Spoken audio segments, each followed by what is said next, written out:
Breck's big winter events are evolving, and so are the type of people they bring to town. Phil Lindemann, Krystal, 93 News.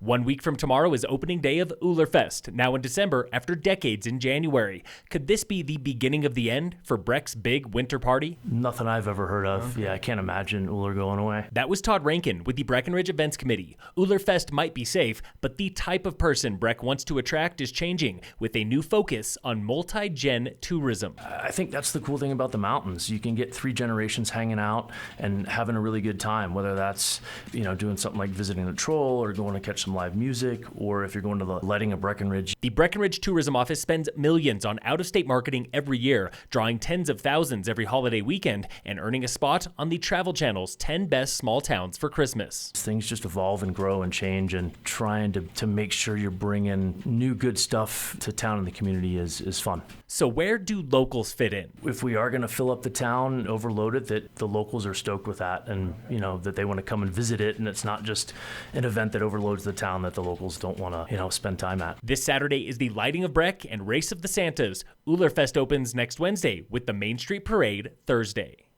Statewide minimum wage jumps to $12 per hour January 1st, and Summit County could impose a higher minimum wage. But what about the trickle-up effect? And so we've looked at some case studies, we've looked at some information, and there really isn't a definitive information about what the impact will or won't be. That was County Manager Scott Bargo. The trickle-up effect, where a higher minimum wage means higher wages for everyone, does not hold water exactly. Business owners have other concerns, though, like Big Brother meddling in a free marketplace, but Bargo says it's impossible to predict every outcome. There's just, I don't believe, any way for us to truly know all of the impacts that are possible, positive or negative. Tomorrow, the county and business owners meet one last time to write a recommendation for county commissioners, and Summit is likely one of the few. Indications are right now that there are very few entities that are actively pursuing a local minimum wage, but we don't really know that. Denver and Boulder are the 2 largest counties pursuing wages higher than $12, and Jessica Volland of the Colorado Workforce Center has a warning. If Denver raises their minimum wages to $15 an hour and Summit stays at $12 an hour, you can imagine those Denver-based workers, it's not going to be so compelling to come up to Summit County to work. Data shows 60% of Summit County's workforce travels from outside the county.